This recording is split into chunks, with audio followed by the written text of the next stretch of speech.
Ankleshwar Valia road પર dumper ચાલકે મચાવ્યો કહેર. ચંદ્રવાલા મોદી સ્કૂલ સામે 3 વાહનોને લીધા અડફેટમાં.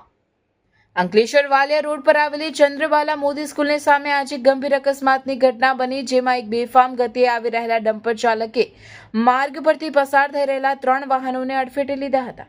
મળતી વિગતો અનુસાર ડમ્પર ચાલકે અચાનક સ્ટીયરિંગ પરથી કાબુ ગુમાવતા સામે આવી રહેલા વાહનો સાથે ધડાકાભેર અથડામણ થઈ હતી, જેના કારણે ઘટના સ્થળે લોકોના ટોળેટોળા ઉમટી પડ્યા હતા. અકસ્માતમાં 3 વાહનોને વ્યાપક નુકસાન પહોંચ્યું છે અને વાહન ચાલકોને નાની મોટી ઈજાઓ થતા તેઓને તાત્કાલિક સારવાર અર્થે ખસેડવાની તજવીજ હાથ ધરવામાં આવી હતી. શાળાના સમય દરમિયાન જ આ પ્રકારની ઘટના બનતા વાલીઓને સ્થાનિક રહીશોમાં ભારે રોષ જોવા મળ્યો હતો. અકસ્માતને પગલે રોડ પર લાંબુ ટ્રાફિક જામ સર્જાયો હતો. જો કે ઘટનાની જાણ થતાં જ સ્થાનિક પોલીસ કાફલો દોડી આવ્યો હતો અને ડમ્પર ચાલક વિરુદ્ધ કાયદેસરની કાર્યવાહી હાથ ધરી વાહન વ્યવહાર પૂર્વવત કરાવ્યો હતો.